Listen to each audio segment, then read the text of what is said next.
หมายซุงพี่น้องผู้บริเอาเขากูก็ค่ะคำก็ได้ก็ตรงมันอยู่ขึ้นวันที่8 เดือนธันวาคมปี2026เขาขามาโคทมยากันในข่าวยามกังค่ำกันเนาะคำก็ได้ก็เขาขามาด้วยข่าวปางตึกอิส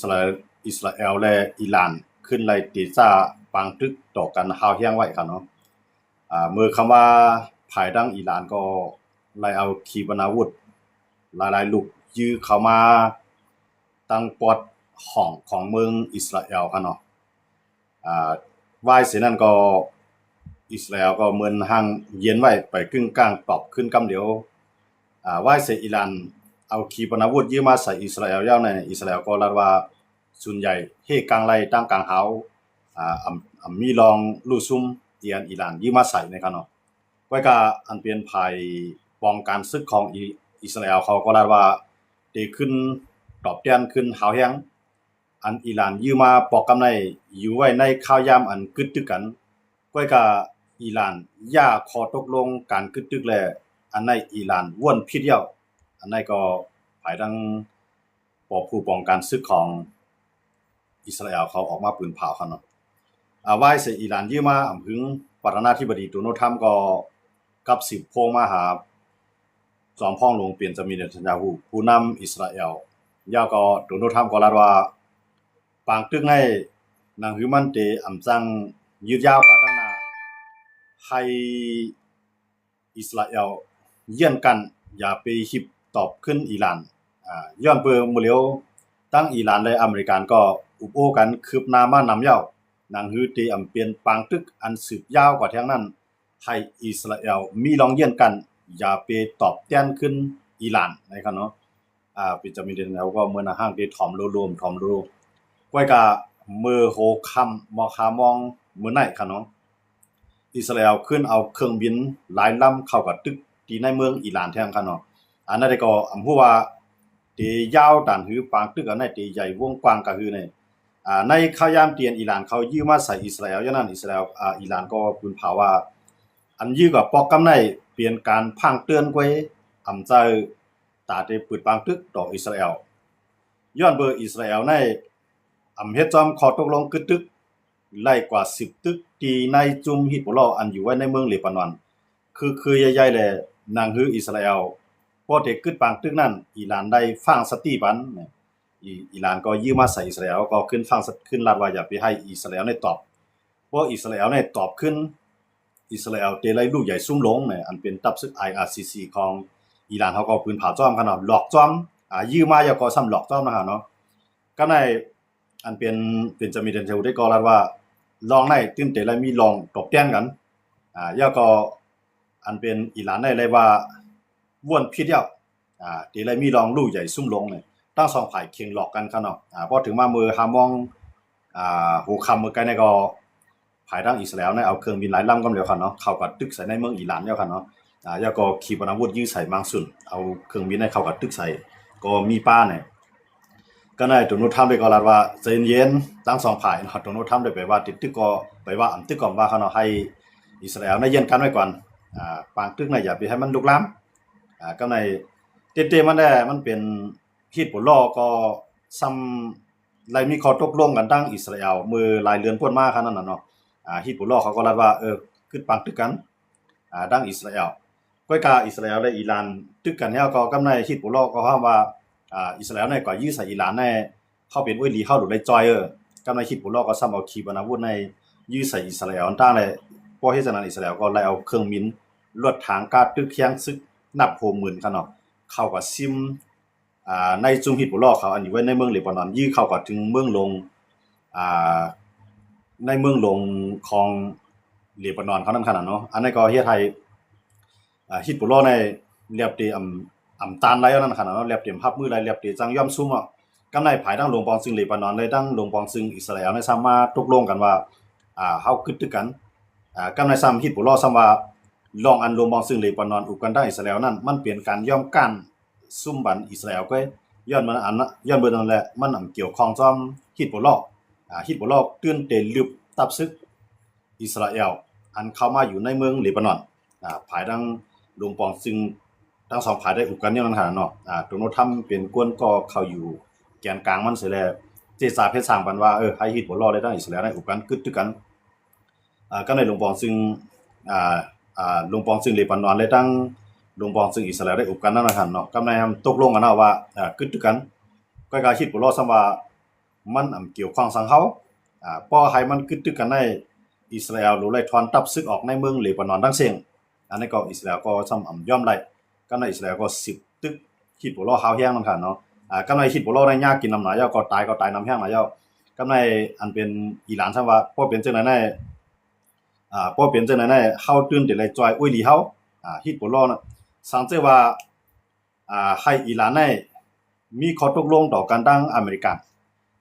นเลือดเตือนโดไล่กว่าอุปโอต่ออิสราเอลให้เกิดปางตึกต่อฮิตบ่รอ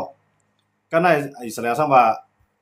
ฮิตบ่รอในเฮายามกึดกันมาแล้วก็กะฮิตบ่รอในเป็นก้นก่ออันป่วนเปลี่ยนข้อตกลงกึดตึกกันแล้วเฮาไล่ตอบแทนขึ้นกว่าอิสราเอลก็ใจลอกลายหน่อยซิหวังว่ากู้ภัยภายก็เคียงเคียงกันซึกกันไว้เสียมก้าเนี่ยเปลี่ยนปางตึกกันเฮาแฮงไว้คั่นเนาะอันเป็นฮิตบ่รอและจุ่มตับซึกIDF เขาได้ก็ตับซึก IDF นี่ก็จะเป็นตับซึกอิสราเอลนะครับเนาะตับซึก IDF ของอิสราเอลเขาก็เข้าตึกซิมไล่ว่าสำเร็จเขาอยู่ถึงในเมืองหลวงนะครับเนาะกรุงเบรุตในมันเป็นเมืองหลวงของเลบานอนกำในอิสราเอลก็เข้ากับยืดที่นั่นเข้ากับยืดถึงในเมืองหลวงก็ในพวกอิสราเอลในเข้ากับยืดถึงในเมืองหลวงในอิหร่านก็ว่าพวกเป็นจังนั้นเฮาก็โดดจอยอุ้ยดีเฮาอยากอิหร่านซ้ำเอาขีปนาวุธในยื้อมามือคำว่านะครับเนาะยื้อมาคำว่ากำในอิสราเอลก็ขึ้นตอบขึ้นเนาะมื้อเลยในปองว่าทั้งสองฝ่ายในมังกันนะก็กะอันนั้นได้อยู่ดีโดนัลด์ทรัมป์ไปก็ถึงว่าคือได้เยี่ยนกันก่อนอย่าไปฮิปใจอิสราเอลในเขาบังตึกให้อิสราเอลในเย็นกันก็กับอิสราเอลได้มื้อนั้นอิสราเอลเนี่ยมันถอมเอานะครับเนาะถอมโดนัลด์ทรัมป์กำนั้นถอมโดนัลด์ทรัมป์อิสราเอลก็ลากเครื่องบินมาในหลายลำคันเนาะF16 มันนี่ F35 ของมันนี่เข้ากับมังเอาคันเนาะเข้าในเมืองเข้ามังในเมืองของอิหร่านเอาคันเนาะกรุงเทหะรานเนาะเมืองหลวงของอิหร่านกำเดียวคันเนาะที่มันเข้ามังในคันเนาะก็ได้ว่าเข้ามังอันนี้อิหร่านก็รับว่าที่ขึ้นตอบขึ้นให้อิสราเอลในป้อไรผู้ลองลุซุมก็ในตั้งสองก้อนในพวกมาเตียกกันในพวกเอาแห้งซึกตั้งนำมันว่าในอิหร่านในตีนำเลยเซอิสราเอลก็กับอิสราเอลในมันซ้ำมีเงินซ้ำเฮกลางไรดังกลางเฮากำในอิหร่านซ้ำมีอันเฮกลางดังกลางเฮาเนาะอิหร่านน่ะมีอันเฮกลางดังกลางเฮากำในเครื่องบินอิหร่านนั่นก็มีไรบ่มีมากก็ย่าง่ายอิสราเอลเขายึดตกซะเนาะมื้อเลยในอิสราเอลในได้ตั้งตับซึกไว้ในมันกว่าในผ่านกว่าทางเมืองซีเรียค่ะเนาะยาก็เข้ากว่าทางอิรักเนาะก็ตั้งทัพซึกไว้ในอิรักจุ่มนึงยาก็ตัดเอาเครื่องบินในลูกที่อิรักให้เข้ามายื้อใส่อิหร่านนั่นคั่นน่ะเนาะอิสราเอลในว่าหางวางแผนไว้ดีในกำไรทำอิสราเอลได้มันเปปูนดังกลางหาวก็กับอิหร่านในเพราะว่านึกลินได้อิหร่านในก็เลยว่าเปปูนนั่นคั่นเนาะก็อิหร่านในมันมีเครื่องหนักๆมีขีปนาวุธอันยื้อไรไกลยาก็ยื้อไรนำยื้อมาใส่ในเมืองอิสราเอลนั่นคั่นเนาะก็กับอิสราเอลก็ฮู้ว่าเพราะว่าขีปนาวุธของอิหร่านที่มันยิงออกมานั้นเป็นที่หลายเนี่ยอิสราเอลนั่นก็เดี๋ยวเครื่องบินได้เข้ากับมังแบตแต่ว่าแน่ๆมันขึ้นอยู่ที่อเมริกันได้จองที่เข้าจิ้มจ้อมในปังตึกอันปอกกำไหนคั่นเนาะยันเบอร์โดนัลด์ทรัมป์นั้นมันเลยถูกซ้ำกับอำนาจมันเหมือนเรื่องว่าเลยถูกเฮหามอำนาจมันไว้อย่าไปให้อำนาจมันหล่นมือนั่นคั่นเนาะย้อนเบอร์มันมีขยาม60วัน60มีขยาม60วัน60วันในก็2เดือนนั่นคั่นเนาะอันมีขยามตะ2เดือนก็ใน2เดือนนั้นมันป่วนมา2เดือนนั่นแหละโดนัลด์ทรัมป์ในเฮ็ดให้ปางตึกอิหร่านได้ขึ้นลงไหลกำไรก็ตั้งสภาเขาก็ได้ไล่ขึ้นมาลงเสียงขังใจกันน่ะเนาะเรื่องเสียงขังใจสภาใดสภาหนึ่งลงเสียงขังใจกันก็ในภายสภาเขาซ้ำมักมันว่าโดนัลด์ทรัมป์ในปกติเฮ็ดปางตึกในที่แล้วอำนาจประธานาธิบดีก็เหลียวสิเฮ็ดแล้วที่ไล่ผ่านสภาก่อนก็ในสภาในมันเฮหามอำนาจของโดนัลด์ทรัมป์ไว้นั่นน่ะครับเนาะเพราะว่าเฮหามมันไว้ในโดนัลด์ทรัมป์ในมันใครมังเสียมันได้มังไรเต็มที่นะในคารา60วันนั้นมันมังไรเต็มที่มันโหลไรกว่าลาดในภายาก็โหลเลยจะทำสภาดีแล้วสภาใดสภาหนึ่งเนี่ยโหลได้ทำมันถามกวนตีภายป้องกันซึกมาไหนภายซึกที่เขาตึกมาไหนนั่นก็สั่งการในคำสื่อเนาะในคารา60วันที่เพิ่นมาก็โดนัลด์ทรัมป์ว่าซ้ำยื้อคือได้ใน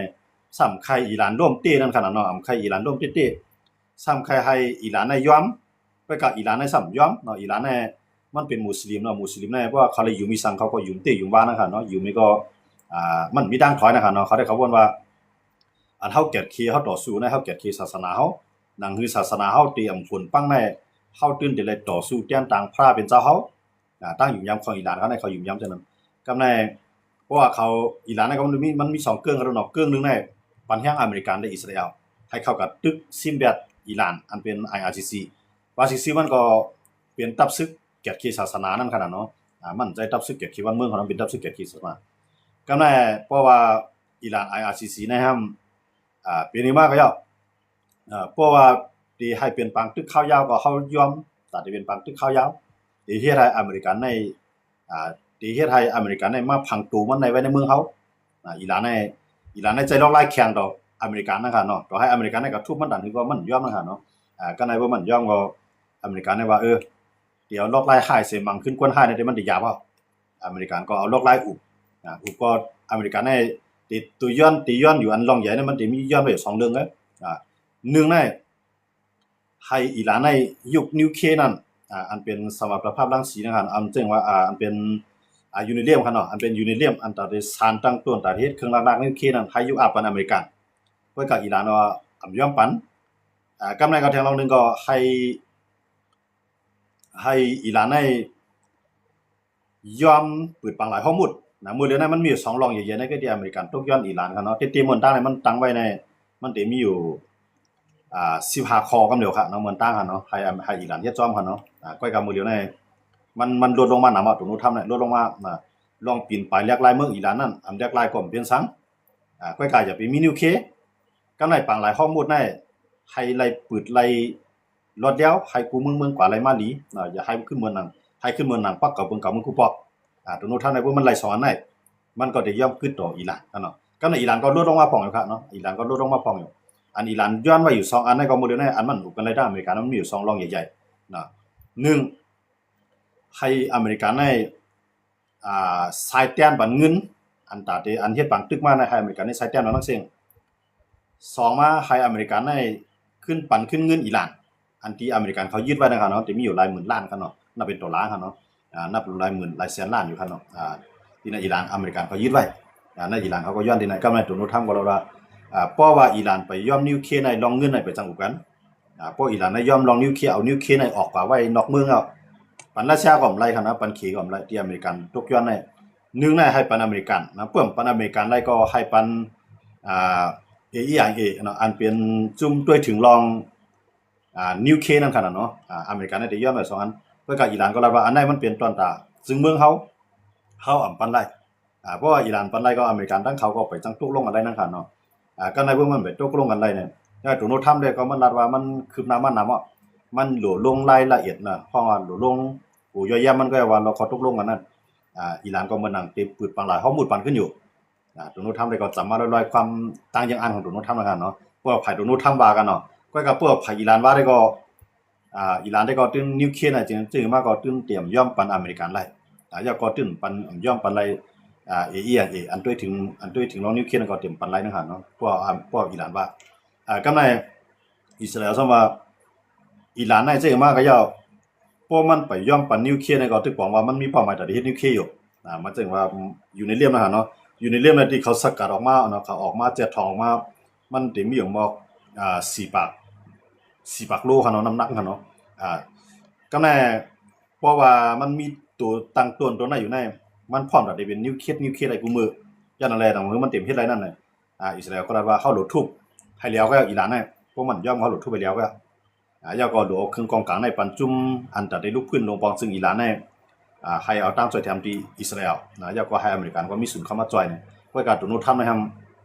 มันยอมเฮ็ดหนังอันอิสราเอลค่อยเปลี่ยนนะครับเนาะตัวนู้นทำแล้วเจก็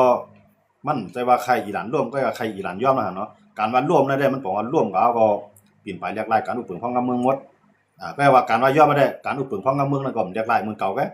ใจเปลืองของมันนี่ได้ใจเปลืองศาสนานั่นในอุปถัมภ์เอาก็กะซ้ำให้อเมริกันได้มาลงทุนล้างขุดน้ำมันตีในวาซิซีก็อเมริกันได้ใครน้ำมันได้นะครับเนาะใครน้ำมันในนิวเคลียร์กำไรแห่งเรนนิวเคลียร์ในอเมริกันได้เป็นใครหลายๆตั้งในอิหร่านในอำยื้อใส่เมืองมันไรเนี่ยก็กะอิหร่านในยื้อใส่ในเมืองอุยดีของมันไรเนาะอำว่าจะเป็นกาตาร์จอร์แดนอียิปต์หลายๆเมืองครับเนาะคูเวียตปาเลียนโอมานซาอุ UAE เนาะเขาจะในหลายๆเมืองครับเนาะบ้านอิรักใช่ไหม ก็กะอิหร่านนั้นมันอยู่เฉยๆในไรก็การในเมืองเจในมันมีตับซึกอเมริกันเลยอเมริกันในใครไลนิวเคลียร์ในออกกับไว้อย่าไปให้มีในเมืองอิหร่านอันนี้ครับเนาะก็กะตอนตาอิสราเอลได้ก็เพราะว่าอิหร่านมีนิวเคลียร์ในเอานิวเคลียร์นั้นปล่อยเป็นอิสราเอลในอิสราเอลเนี่ยมันจะหายกว่าทั้งเมืองอย่างเมืองอิสราเอลเป็นเมืองเล็กครับเนาะเมืองอิสราเอลในต่างกว้างอย่างเตรียมตันเมืองไทยกันนะครับเนาะพวกมาด้วยครับเนาะแผ่นดินครับเนาะต่างกว้างใหญ่มันก็ตันเมืองไทยไงกำในหัวนับกวนมันก็อันตันเมืองไทยก่อนเนาะก็กะว่าออกปิงหยานำกัดตั้งแขนมาได้มันแข็งก็ในอิหร่านนี่ทำเป็นเมืองกว้างใหญ่เนาะโหนับกวนในก็เตมีอยู่มอบ7-80 ล้านเขาอยู่เนาะมอบ80 ล้านบ่80-90 ล้านก็เขาว่าเนาะอิหร่านนี่กันนะก็เตรียมจึงนับผู้ปากล้านมันก็เนาะมอบ90 ล้านให้เขาว่าเนาะโหนับกวนของมันเนาะแล้วก็อิสราเอลเนี่ยนับเป็น10 ล้านมันในขนาดโหนับกวนของมันเนาะโหนับกวนมันเองก็ในโหนับกวนเองก็ปิงหยานำกัดตั้งแขนได้เตรียมมือเตรียมออกก็แผ่นดินซ้ำแก๊บนั่นค่ะเนาะเพราะเอาป้อนนิวเคลียร์ปล่อยลงมาในสังว่าปล่อยลงมาต่อให้ฮับอะไรดังกลางฮาวซิต้าก็อันเป็นกล้องง่วนมันนั่นสารกล้องสารง่วนมันนั่นก็ติดตกลงใส่ในเมืองอิสราเอลอยู่ดีนั่นค่ะเนาะตรงว่าอิสราเอลในกูน่ะลองนิวเคลียร์เนี่ยก็ถามว่าสองอิสราเอลมีฮะนิวเคลียร์ในอิสราเอลเนี่ยมันมีนิวเคลียร์ไว้อยู่ค่ะเนาะมันมีนิวเคลียร์ไว้อยู่ก็มันมีนิวเคลียร์อิสราเอลเนี่ยมันใจเพราะว่ามันใจในมันได้ผิดย้อนเบอร์กูว่าในอิสราเอลเนี่ยมันยอมรับว่ามันมีนิวเคลียร์กำในเหมือนเจ้าหนังอเมริกันเขาก็ลิกูรับตายก็สนใจลองนิวเคลียร์ของอิสราเอลนะครับเนาะย้อนเบอร์ว่าเป็นอุลีของมันเหมือนเจ้าหนังเกาหลีเหนือ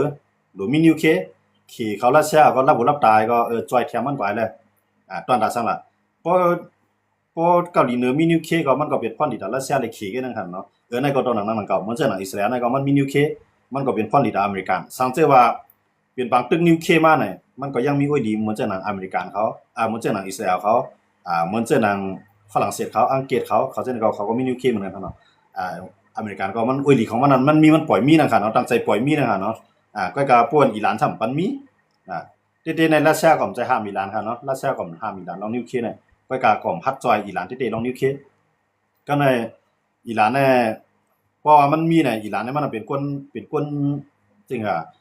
ก้นหย่องศาสนานะครับเนาะก้นหย่องศาสนาเนี่ยมันเอาศาสนามันว่าตั้งอยู่อย่ามันว่าก็มันจะเอาปักเปิงรักเมืองว่าเนาะมันจะเอาจัดจึงลุมผ้าว่าย้อนบ่จังได๋เขากูอิหร่านเนาะเขากูอิหร่านเนี่ยเพราะมีนิวเคลียร์มาเนี่ยมันได้ดันทึมใส่เมืองอะไรก็มันได้ทึมนั่นค่ะเนาะมันได้เฮ็ดให้ตกกำพร้าเหมือนจะยุดแดงเหมือนจะหนังมานเขาสิไหนเขาตือเขาตันกันนะสำหรับเขามีนิวเคลียร์เนี่ยกำยื้อใส่เมืองปืนก็จังเป็นไรนั่นค่ะเนาะแต่ว่าเมืองจะได้เมืองอันที่อันไอ้ตือไอ้ตันกุมารเมืองจะได้กำนำในเปิ้นเตพวกกุมกำได้ดีๆเปิ้นเต็มปานให้มีนิวเคลียร์ค่ะเนาะว่ามันเขาจะได้เขาต่อชาติติโห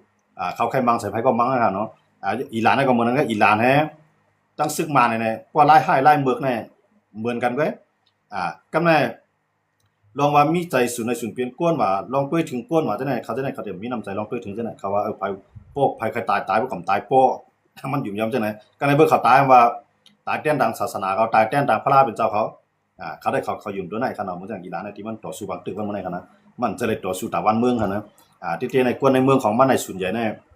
ไฮไลท์แนวทางดิโมคราซีนิวเคลียร์น่ะมีก็เป็นซังไฮไลท์การกล้าขายดอกก้นกูเมืองอันก้นเมืองของมันตกย้อนได้เป็นจังได๋ก็การตับซึก IRCC อันก่อตั้งโดยอายะตอลลอฮ์คามานีนะมูเลก็ตกมาหลายกว่าเขานะตายกันเนาะก็ไม่อายะตอลลอฮ์คามานีตายลงตายกว่าเนี่ยคือลูกชายมันขนาดเนาะลูกชายมันขึ้นมามุจตบะคามานีเนี่ยขึ้นมาก็มันขึ้นมาเสร็จตาก็มันไปนี่น้ำนี่มันไปนี่หน้านี่ตามันไปนี่ตูมันตั้งแต่พอมันตายกันเนาะไปฮัดนี่ตูมันก็ในตับซึก IRCC ก็รับว่าในเขายังหมดอยู่ในอันเป็นผู้นำสูงสุดเท่าในตื่นเตรียมเลยออกหน้าออกตาที่เลยอยู่ด้านหลังในสังกัดไงพอออกหน้าออกตามาเนี่ยมันติดตายนะครับเพราะอายะตอลลอฮ์คามานีตายในผู้นำศาสนาเขาในเสียงเนาะติดแต่ตั้งว่าดังก็2-3ตีเลยตั้งยอมรับเนี่ยอันนั้นก็เป็นรองนึงครับเนาะแต่ว่าที่หมดในอิหร่านเขาในมันเป็นการแก้คิดตูก็ตัดได้เข้าลุกลามไปเข้ามังเบิ้นในคำถึงแหละเนาะเหมือนเจ้าน่ะอิสราเอลในสูงอย่างซึกกับดังกลางฮาวกับมังมันได้เต็มที่ก็ในมันมีขีปนาวุธแก่ที่มันเปปุนอิสราเอลเนี่ยมันมีเหมือนเจ้าน่ะอิหร่านเนี่ยมีขีปนาวุธยื้อเลยไกลนะฮะเนาะแล้วก็มีหนำยีออกมาแต่ลิ้นแต่บางลายก็ในมันมีดวนเนาะดวนก็เฮ็ดไว้นำหน้าเขาเนาะไว้ในทำในเตรียมทำกันเนาะอันอิหร่านเขาในกันนะไว้ใต้อุโมงค์นะฮะเนาะอิหร่านเขาได้นำหน้าดวนเนี่ยขีปนาวุธเนี่ยเขาเฮ็ดนำหน้าก็ในอิสราเอลเนี่ยถามว่าจังมันมีน้ำในอิสราเอลก็มีน้ำของเขานะมันมีน้ำของปอดแต่เก็บคิดดูมันก็อิสราเอลเนี่ยมันไล่ทับมืออิหร่านภายเร็วนั่นครับเนาะเพราะว่ามังกันในพวกมีอเมริกันเนี่ยมีไผมาจ่ออิสราเอล กำในอิหร่านนะมีฮิซบุลลอฮ์มีฮามาสมีฮูตีกำในมันได้มีแทงในเมืองอิรักในก็ได้มีแทงจุ่มหนึงเนาะจุ่มอันอยู่ภาคอิสราเอลจุ่มอันอยู่ภาคอิหร่านครับเนาะในเมืองอิรักในก็มีมันได้มีอยู่4จุ่มใหญ่ๆครับเนาะ4จุ่มใหญ่ๆป้ารังอิหร่านเนี่ยเป็นกว่า5จุ่มมังอิสราเอลจุ่มเดียวอย่างนั้นแหละอิสราเอลก็พวกมีอิหร่านนะพวกมีอเมริกันเนี่ยอิสราเอลก็ได้คือติๆเนาะได้ซุ่มนำติๆเหมือนกันครับเนาะขีปนาวุธอันเฮ็ดการตั้งการหาวของอิสราเอลนั่นก็